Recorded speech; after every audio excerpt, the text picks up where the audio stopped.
So I want to talk to you about the MSI Optix MAG274qrf QD. I hope I read that right without my glasses. Check it out. This monitor is the one on the left, the quantum dot, over here on this left. And this is the non-quantum dot version. And you can see really the only difference is the QD is not on the end of the model number. So the non-quantum dot, I'm going to leave this over here, and this over here is over here on the right. So setting these up was challenging. I've been into building my own computers since the Windows 98 days.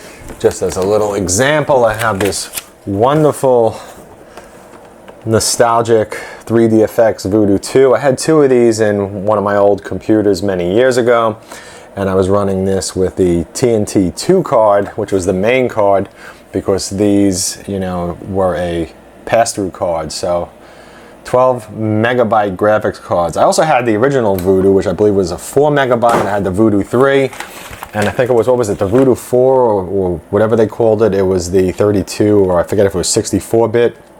I remember it had like 2 chips, and I think that they were, there was a problem with the chips, with the heat sinks or something like that. So anyway, I don't want to get too off topic, but I had quite a bit of a challenge setting these up, and I kind of almost sent them back right away, and I'm going to explain why, and this video will probably save you a lot of headaches if you're thinking about purchasing these.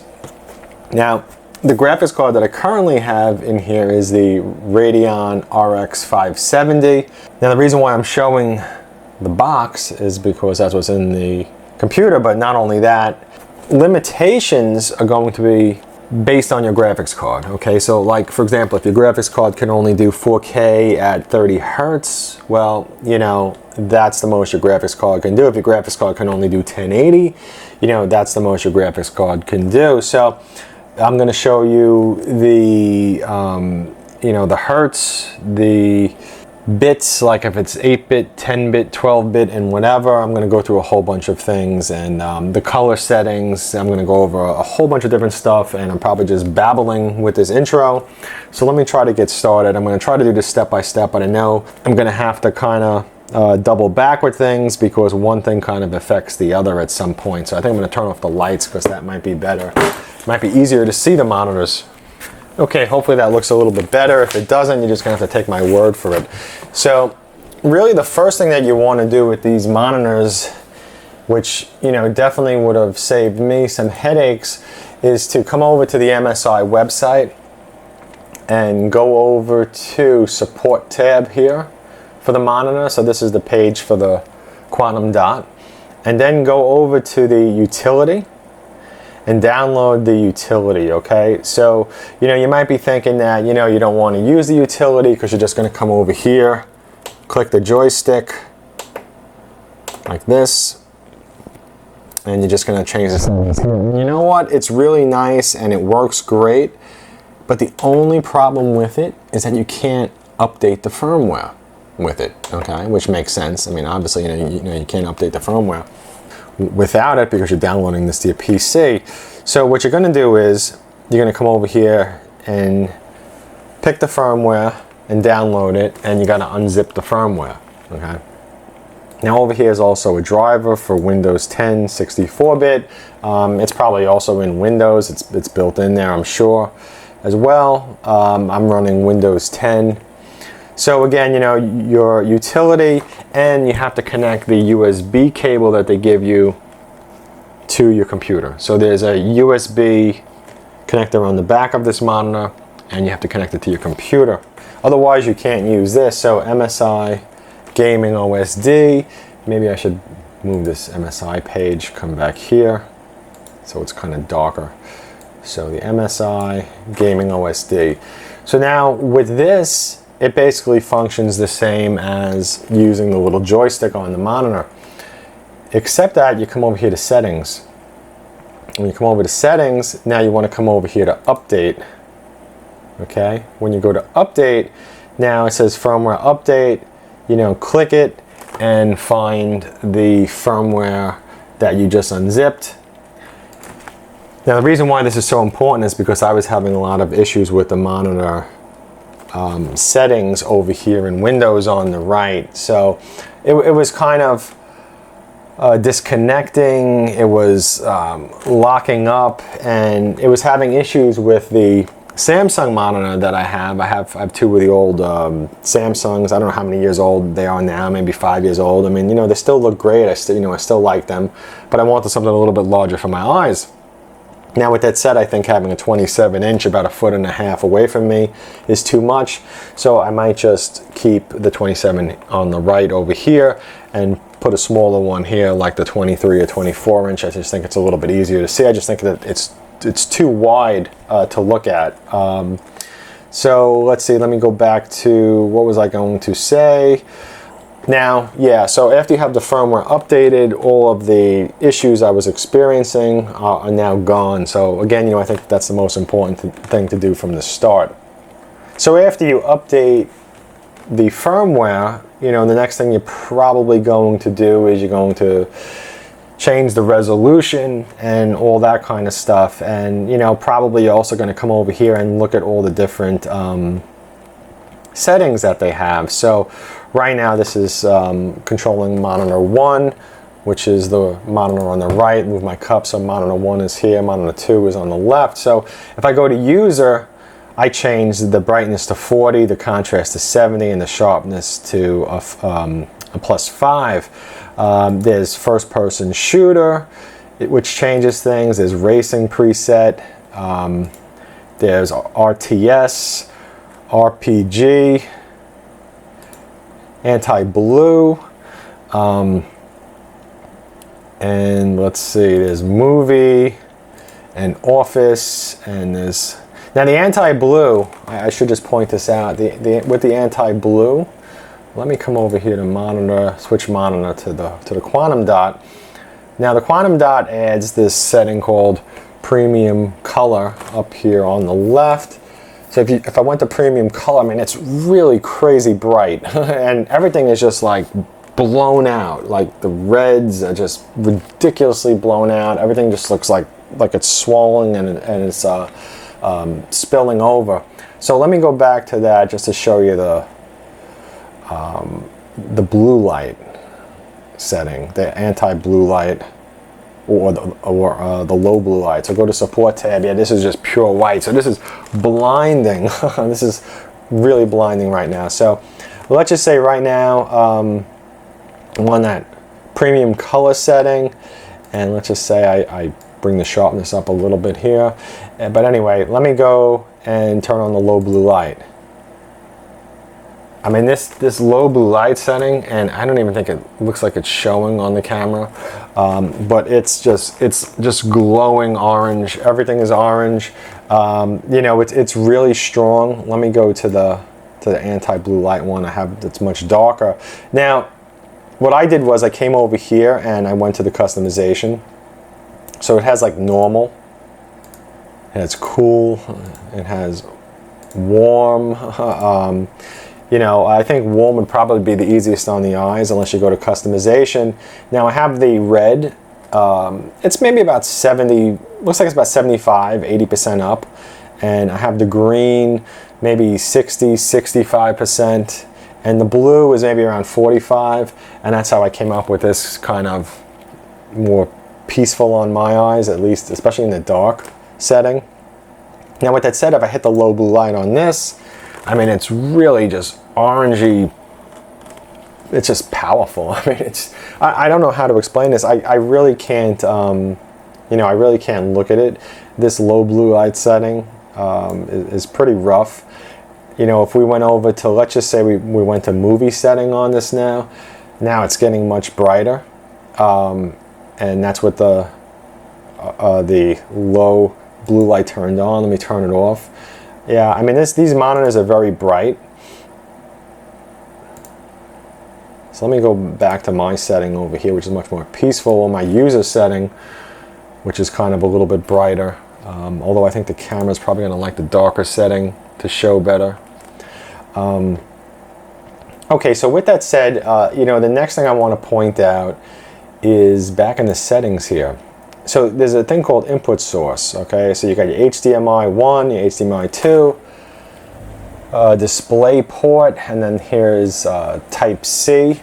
Now there's something up here called auto scan. I have it turned off, okay?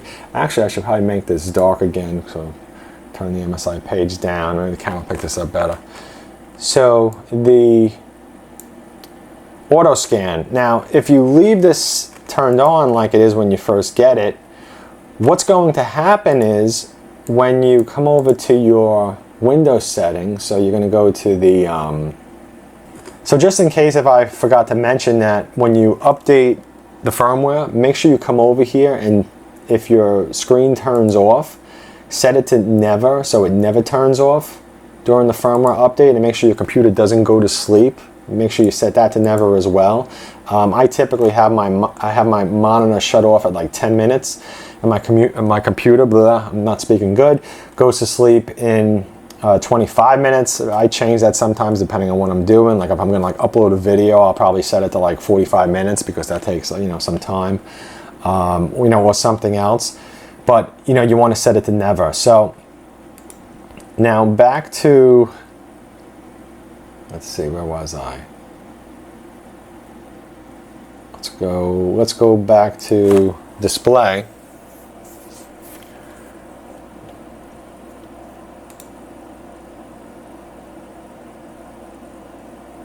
So probably the next thing that you're going to want to do is you're going to want to change the resolution. So this monitor, the native is 2560 by 1440. I'm actually going to just zoom Windows just so you could see it a little better. Oops, I zoomed the wrong one. I was on the wrong display.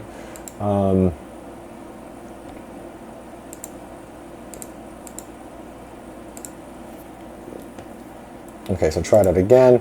Come here. Increase the size. Okay, so yeah, so now with this monitor you can go up to 4K, 3840 by 2160. So now I'm just going to go back to the recommended 100% on the scale for the size of the text. Of course, I'm going to come over here and go to 4K.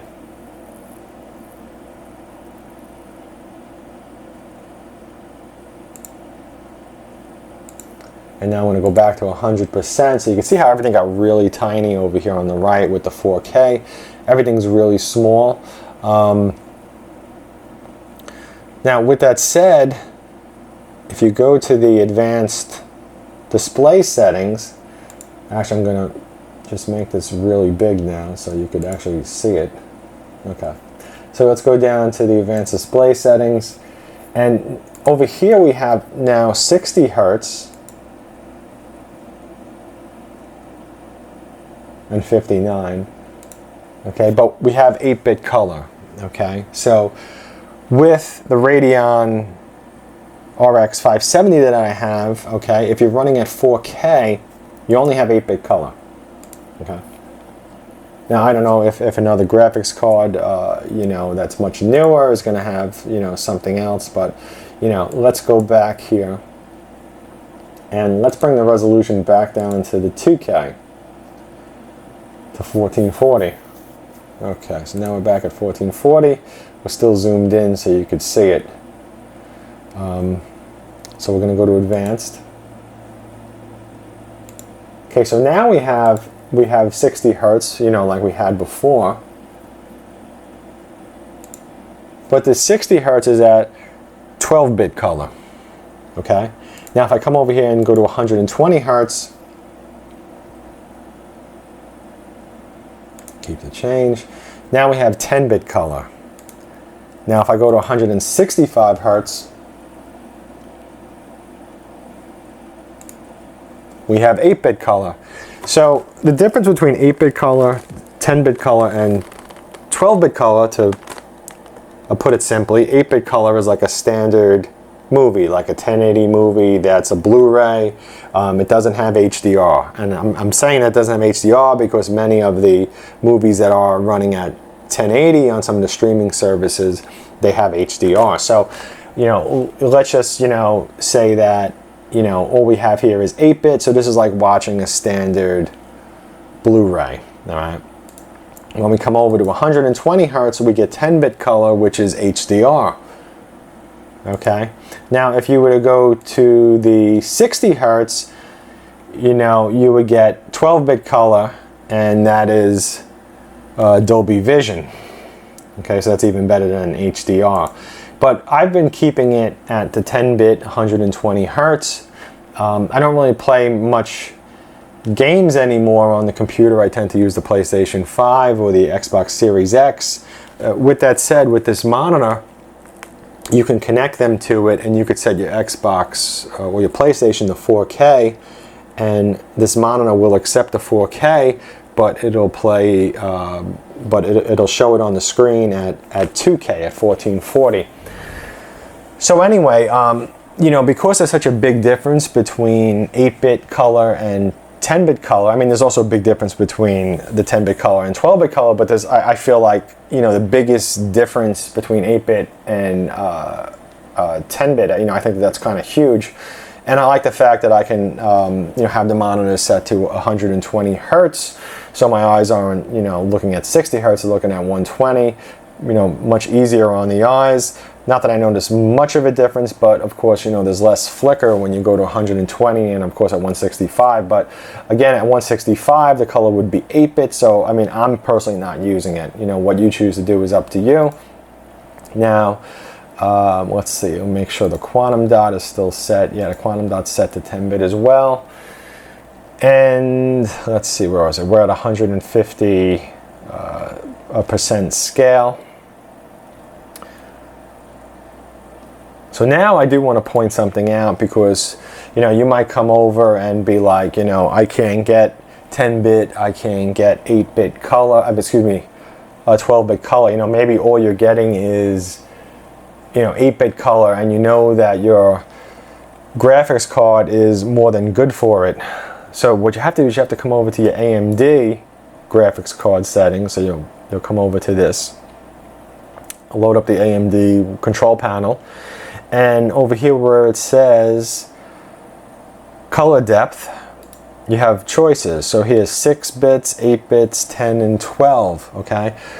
If this was set to 8, then Windows is going to only show 8. But if you come over here and you set it to 12, then Windows will show 8, it'll show 10, it'll show 12. So just, you know, make sure that you do that. Right now mine is set to 10 color depth, and, you know, it's capable of showing, you know, 12 and all that in Windows. But again, if it's set to 8 or like 6, it's not going to show. For whatever reason, I don't know. I just want to point that out.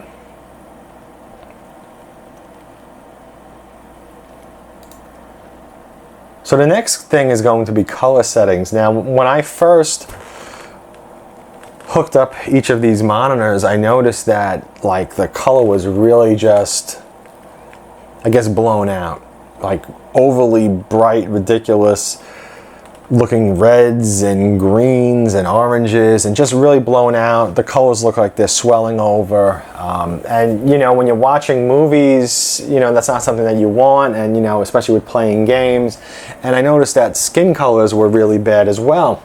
Now, something that you could do for yourself is go outside in the sunlight and take a picture of yourself, okay? Take some nice pictures of yourself, and, you know, try to set your monitor so your skin tone looks the same on your screen. Okay, that's pretty important.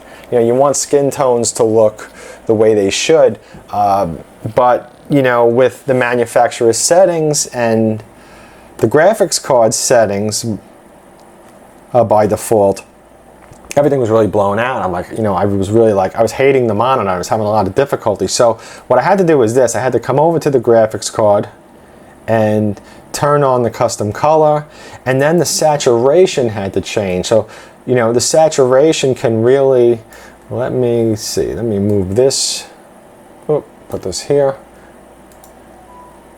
So the saturation, let's go to display 2.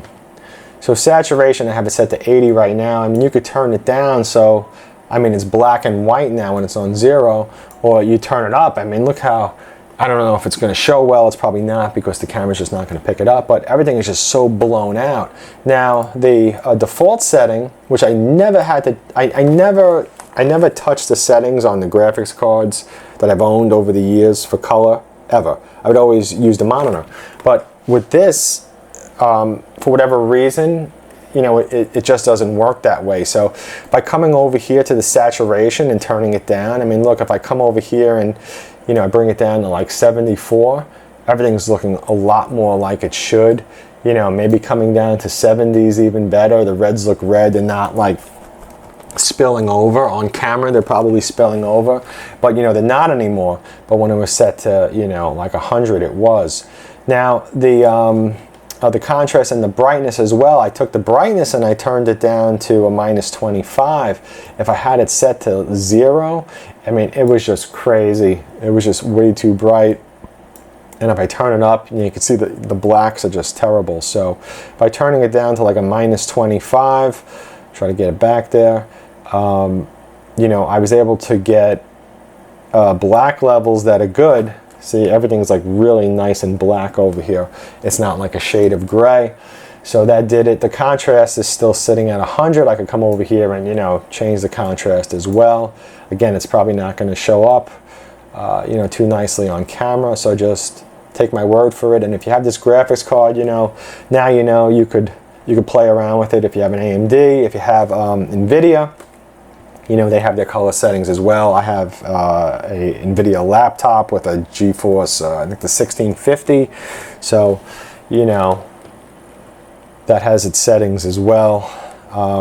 So now let me get back to the actual monitor software, the MSI Gaming OSD. Okay, so why does it look so huge now? Oh, here we go. Of course, this was set. Let me put this back to 100%. Or maybe I'll put it to 125. Maybe that'll be a little bit better for the camera. Anyway, so when you come over to the MSI, let's get out of these settings. What I had to do was I had to turn the brightness down to a 33 on the monitor. The contrast is at 54, and I put the sharpness up to 5. I happen to like it a little bit sharper. Now, the MSI monitor does have something called a image enhancement, which I think is really nice. So let me move this back over here. When I turn on the image enhancement, it makes everything pop. And you know, you've probably seen this with some other things that you might have used over the years where it just makes images look stronger. What I like about it is, you know, I'm kind of at a point in my life where I need glasses, but not always. So sometimes I'm sitting here and, you know, my eyes are getting tired. I come over here to image enhancement. I might say, well, you know what, medium is good. It seems to, like, you know, take some of the load off my eyes, just making it more clear. And if I go to strongest, everything's like really sharp. Of course, everything's going to look edgy, but you know what? It's not so edgy when your eyes aren't the greatest. If you have like perfect vision, then you might not want to put it to strongest, but you know, you might want to come over to, you know, weak as well to make it just a little bit more defined. But you know, it does change images as well, so just, you know, keep that in mind. It's, you know, again, it makes them like edgy looking. It has this night vision stuff over here. If you turn on night vision, it kind of makes like the background details pop a little bit, but I personally don't like it. I don't need it. Apparently for games it's good. Like, you could see if people are hiding in the shadows more. Well, it's basically like cheating a little bit, I think. You know, I tried it. I felt like it was just kind of changing the black levels, so I really didn't appreciate it. But there are some other settings down here too. Adobe RGB is down here, and when I turn this on, you know, the whites look good. The color temperature, I would probably put it to warmer because it's just easier on the eyes, or I'd go with the setting I have, the customization, or I didn't have a customization for that. But you know, setting it to normal looks nice, like whites look white. If I set it to cool, then, you know, whites start to look bluish. And then when you go to warm setting, you know, the whites look red. And you know, again, the camera's probably not going to show it, but just, you know, keep that in mind. So, you know, normal is the most like neutral setting, and I think that the colors look the most natural. Let's see, where was I? Okay, and then there's all these settings for games. You know, some of them are really nice. Like first-person shooter looks nice and sharp, and the image enhancement, they have it set to medium. You know, racing looks good too. Like it looks like the screen has like a lot of depth on it. You know, movie setting for movies, probably okay. You know, I watched it, you know, with, excuse me, I should say, I used it for some movies. I just watched a couple of things. I don't watch any discs, but I just, you know, played around with some streaming stuff. I watch everything on a disc or streaming on my OLED TV, so, you know, I don't really use the computer for, you know, for movies. And the user setting is something that, you know, you might want to set it for yourself, you know, for like something, you know, during the day. I have it set if I want the monitor a little bit brighter, but, you know, the colors to be more easier on the eye, so it's not really like a flashlight. And I have the anti-blue setting set, you know, really dark for like at night, you know, because otherwise it's just, I think it's just too bright. A lot of these settings, it's like blinding. So that's really it for the, you know, for the color settings. And for some of the other options, you know, the Quantum Dot really received a lot of great online reviews saying that it's a great value. But on the left is the non-Quantum Dot, and there's a price difference between them, but sometimes it's not, you know, too much. Like, I think at the time of making this video, I think there's like a $30 price difference between the non and the Quantum Dot. So, you know, which should you buy? They're not very different. Like, I really don't notice much of a difference. At the manufacturer's settings, without changing anything, I'm gonna say the Quantum Dot, it glows more. It's more, the colors are more like oversaturated and blown out looking. That's what I noticed. But it's so minimal that I think if you thought that both monitors were exactly the same and you weren't studying them, I don't think that you would notice a difference. I guess if it's like, you know, a small price difference, then hey, you know, spring for the Quantum Dot. Supposedly it's a better panel. But I mean, if you're talking about, you know, maybe more than a $50 price difference, or I mean, if it's like a $20, $30 price difference, like I would say, then yeah, I mean, maybe get it just because. But, you know, again, I don't see a real difference between them. They do make one, I believe, without the ridiculously stupid LED light in the back. In the back, there's like this LED colored lights, which I have turned off. That's something that you might want to do too in the settings. It was, let's see, where was it? It was in the gaming OSD, and I think I went to, you could show the refresh rate too on the screen. So see, this one says 120 Hertz now up here, so you could turn on your refresh rate, which is cool. Probably should have pointed that out. And you could do split windows over here too, which is nice. So I guess if you want to hook up, you know, if you want to hook up multiple outputs from, you know, your graphics card or whatever, you could split the window a few different ways, like 3 ways, it looks like, and 4 ways here. Let me come back here. I turned it off. I talked about, oh, I don't know if I talked about the auto scan. I don't think I did. Pretty important. So with the auto scan, you want to make sure that this is turned off, okay? Otherwise, the monitor is going to look for other inputs when your computer goes to sleep. So my monitor is hooked up to the display port, okay? And because it's hooked up to that, when the monitor shuts off after like the 5-10 minutes that I have it set, what you're going to hear is like a USB that's being connected and disconnected, like that da-dun, da-dun, da-dun, da-dun, and it's going to keep doing that. So between the two monitors, it's going to keep scanning your inputs to see if, you know, something else is connected, like all the cables connected. So just make sure you turn off the auto scan. Over here is the information on the screen.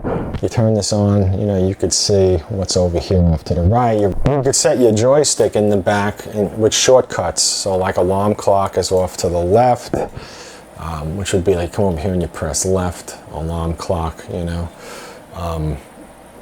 game mode I have set to the top. I really haven't gone through that. I was like, you know, I'm probably like never going to use it. You come over here, click the joystick. Okay. Then you go down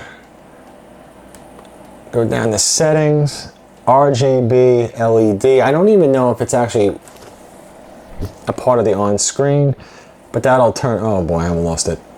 Yeah, so right here, RGB, LED. I think it's a nice monitor for the money, you know, especially if you're talking about, you know, 400 or less. I think it's a great monitor. I also like the stand that you could just come over here. You see, I'm just raising it. It was just so easy to do, you know.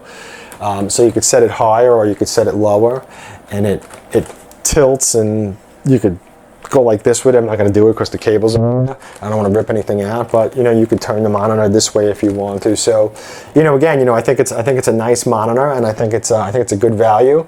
I would have liked to have seen a gamma setting. There's no gamma setting, and I always find that a gamma setting on a monitor really helps with the black levels. Overall, it has some, you know, really nice features. So thanks for watching, and I hope everyone has a fantastic day.